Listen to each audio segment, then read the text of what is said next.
This is a Willets Point Shea Stadium bound 7 express train.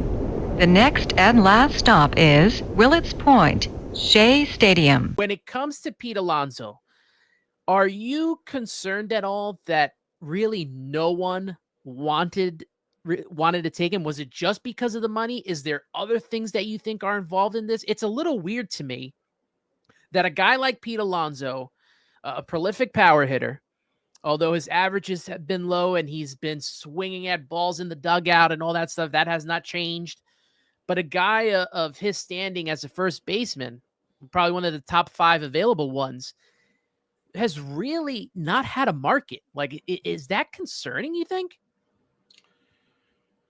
I gotta be honest, up until this moment, I hadn't thought about it like that. I had not thought about it like that until you started to ask me, and I'm like, yeah, I guess. I listen. I gotta be honest with you. I was totally wrong about the Peter Alonso market and how it was gonna break down and all of that stuff. I thought Peter Alonso 30 million, no problem. How many years? Okay, we could debate it. 6, 7 years. Let's do it. No big deal. I'm talking about not now and not going into this offseason. I'm talking about going back to the 2024 offseason, whatever.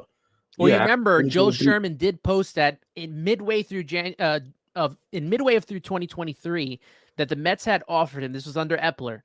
I think it was 7 years, 158 mil. He's not getting that No, at all. absolutely not. But that's what Not I'm now. saying.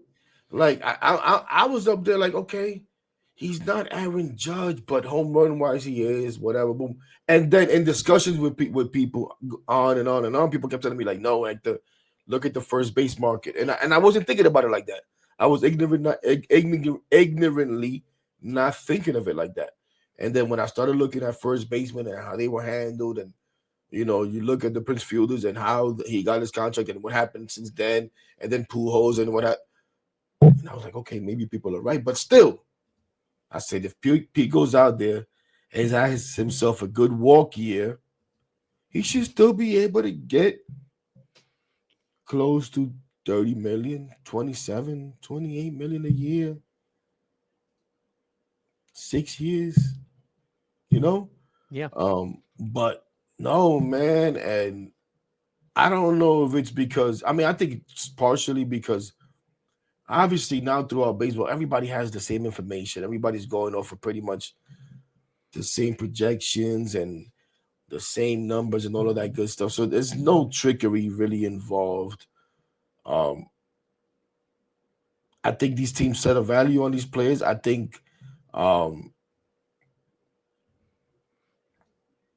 I don't know, man. I think, man, I don't know.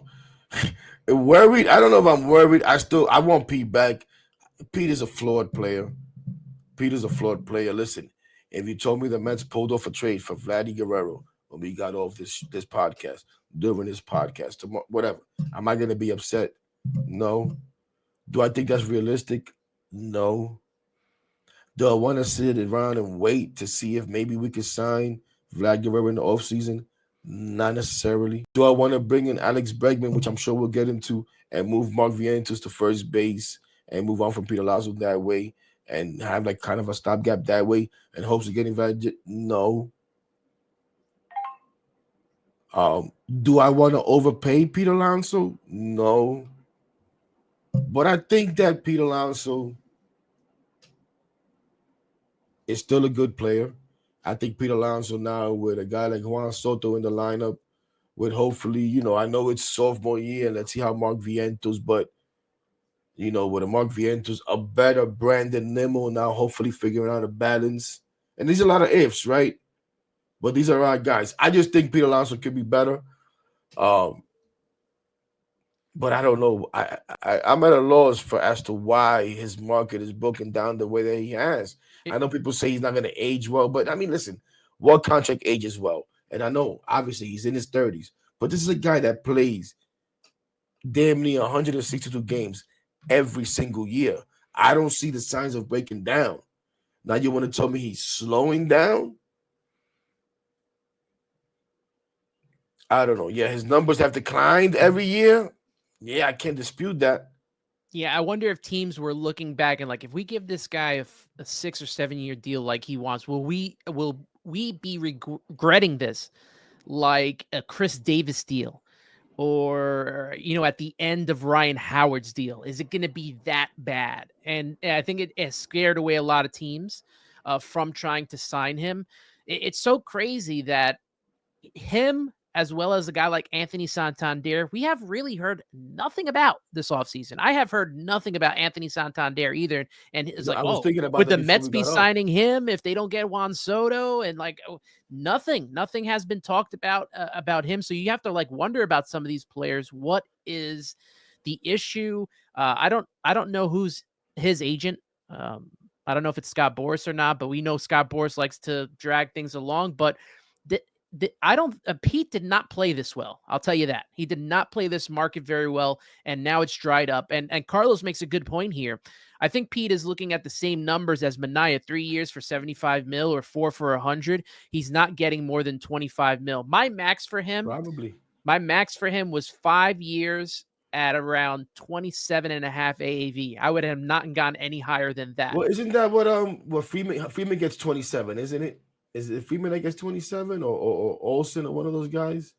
One of them I think so. I think one of Or them does.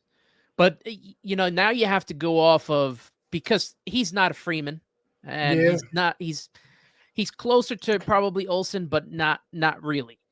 And you look at the guys that signed this year, and Christian Walker, who signed that short-term deal that he did. Obviously, Paul Goldschmidt, I think, signed for $12.5 million for the 1 year that he did. Obviously, Pete's younger, but he's not going to get the years, and he's definitely not going to get 30 AAV at all. I don't think so. no, I'd be no, no. shocked. Listen, and now I think where we are right now is obviously I think the Mets will take him back. I'll take the Mets at their word. I think the Mets will take him back at the right deal. They want, Davis wants him at his price. I think, they're gonna set a value on these players, and they're not gonna really go above the value. Juan Soto being the exception, right? Um, I think where we are right now is where Pete has to maybe step in and tell Scott Boras, listen, man, thank you. We tried, but this is where I want to be.